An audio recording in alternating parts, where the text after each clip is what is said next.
There are a lot of different types of quick draws on the market. Today, we will discuss the most important types and the differences between them.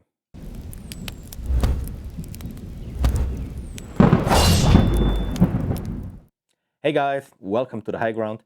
My name is Fabio, and today we will be talking about quick draws.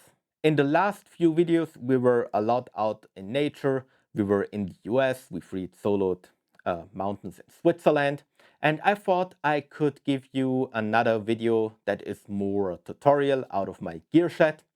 And this is why we're talking about quick draws today. Now, what is a quick draw? A quick draw is a climbing tool that is meant to secure your rope to some type of protection on the rock or on the ice, something that holds you to the mountain. That could be a bolt, that could be mobile protection that you bring yourself, like nuts and cams. That could also be an ice screw. So this is a pretty typical quick draw. Just to basically go over the nomenclature, you have a carabiner here, you have a carabiner here, and you have the so-called bone in the middle. When it comes to quick draw, it makes sense to categorize them according to their use. That's what I will do, and those categories are very rough, but they should give you an overview on the advantages of different types of quick draws. First, we will talk about quick draws for sport climbing. Then we will talk about quick draws that are more meant for alpinism and for ice climbing. And in the end, we will talk about quick draws that are purely meant for alpinism and trad climbing, where you actually bring your own protection with you. Now let's talk about quick draws for sport climbing. These are the quick draws that I use for sport climbing. As you can see, they have two different gates. We have a wire gate here, and we have an ordinary gate here. Additionally, you can see that the carabiner on the side with the wire gate is much stiffer than the one on the side without the wire gate. That's because there is a little rubber thingy in here that actually holds the carabiner in place. I will explain what that is meant for. Taking a step back, not all sport climbing quick draws have a wire gate.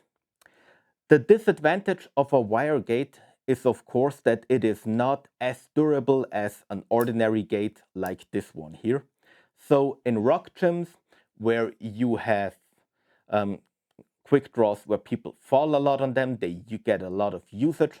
You can often get quick draws with two ordinary gates, not with a wire gate.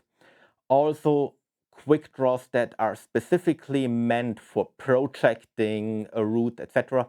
They also often have two ordinary gates. Now, what is the difference between a wire gate and an ordinary gate? First of all, we have a difference in weight. Although we have to say the difference in the size of the carabiner is more important for the weight than actually the gate, but it can be a factor. The main difference is that with the ordinary gate, it's possible that the gate snaps open when somebody falls on the carabiner. I'll show it to you. I hope you can hear it. Did you hear that sound? That's because whenever the carabiner stops, the inertia basically briefly opens up the gate and closes it again. That doesn't happen with a wire gate. No snapping. And this is one of the big benefits why for my sport climbing quick draws, I have one side with an ordinary gate, and this is the side that goes towards the bolt. And I have one side with a wire gate. This is the side where the rope goes through, and that gets a lot of movement if I fall onto it. This is a straight gate. Some sport climbing quick draws have a gate that has a little bend. That should make it easier to actually clip the rope to a carabiner that is not a wire gate. I never had issues with that, but just so that you know that it's out there on the market. You can also see the distance here. That's an intermediate distance. The bone, the length of it, it's even rather a little bit on the shorter side. Why sport climbing quick draws can generally be a bit shorter is that you have a bolted route. And people who bolt routes generally know pretty well where a piece of protection should be placed so that you can clip it and can then safely fall on it. And since those protection pieces are all within reach of the root, you generally don't need as long as of a bone here in the middle as if you would be out in the mountains and place protection yourself. We will talk about that a little bit later. A disadvantage of a wire gate carabiner, if you look at this gate, and I will show you a close up a little bit later, but if you look at this gate, the gate closes, but you don't necessarily need to have a notch there. Now, there are currently wire gates on the market that also don't need a notch. For example, there is a Mammut, which has basically as a wire gate a single wire that goes into the carabiner. But generally, wire gates still have a notch here. Like you can see here, there is a notch.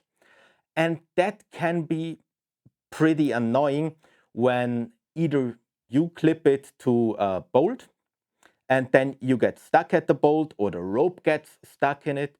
The follower wants to take the rope out of the quick draw to put it away because he follows your upper route. So this notch is generally a big disadvantage of wire gate carabiners, and this is why I have for the side where the bolt is an ordinary carabiner so that it doesn't interfere with me clipping it to the bolt, but have a wire gate where I have a lot of movement. Okay, since we're talking about wire gates, let me get my quick draws for ice climbing. Those are my quick draws for ice climbing. And as you can see, I have two wire gates. And that is because with the quick draws I showed you before, I actually had them freezing so close that I wasn't able to open the carabiner anymore. And that's not a good feeling if you don't have anything to clip into your ice screw. Here again, two wire gates. We again have one side that is looser, that is clipped to the ice screw in this case and allows movement of the rope. We have the other side that is stiffer, that goes onto the rope. And we also have a shorter bone. Well, for ice climbing, you could, of course, discuss because it's somehow without pre-placed protection. But I always feel that I am able to put in an ice screw, I mean, somewhere where I am, right? Because there I have to reach the ice screw. Of course, it's possible that I get a little bit of rope drag or something like that if I have to place an ice screw far to the right and then climb to the left. But generally, the protection can be placed in a somewhat, well, in a method that makes sense or in a placement that makes sense. So you don't necessarily need to have big bones on all your quick draws when you ice climb. Since we're talking about this, I'm of course a little bit generalistic here, right? Even when I sport climb, I bring some quick draws that we will see a little bit later that have a longer bone, that have a sling in between, that allow me to extend protection. So it's always good to have a mix on you, but we're talking about the main quick draw that you bring for any given activity. What I have here, as you can see, I have different colors of carabiners. This is because the black one always goes to the ice screw and the orange one always goes to the side of the rope. The idea behind this is that if you put a carabiner into an ice screw or for that matter into a bolt, right, for spot climbing, then this can cause a little bit of damage here at the carabiner, especially if you fall on it. And you don't want your rope running over this damaged position because it wears the rope down. It could, worst case, cut into the rope. So you always want to put the same side on the metal and the same side on the rope. And I mean, it's also distinguishable by this side is the stiff side, this side is not the stiff side, but I like the two colors that this setup has. The last type of quick draws I want to introduce you to are these. I always call them my Alpine quick draws. And as you can see, they have fairly small carabiners. I wouldn't necessarily like that for sport climbing because it's harder to grab them and put the rope into it. But that makes them pretty lightweight. And I have a sling in the middle. And the big advantage is I can use them like this, right? I mean, we in the Alps, we sometimes have bolts, even on Alpine routes, where you just out for mountaineering, then you can just clip your rope onto them. But the main thing is, if you have to place the protection yourself, it is very likely that the protection is not always in a place that you want in terms of rope drag or in terms of where you're actually climbing. And if you have to place a camelot, that's a camming device that you can place into a crack in the rock and that will hold your fall. If you have to place it 1.5 meters off or 2 meters off your climbing route, it makes sense to be able to extend the quick draw so that the rope doesn't zigzag through the route and you have a lot of drag. But as you see, you can also use them as ordinary quick draws. And what you basically do is you can open them. And now I just pull like this. And I have a much longer quick draw.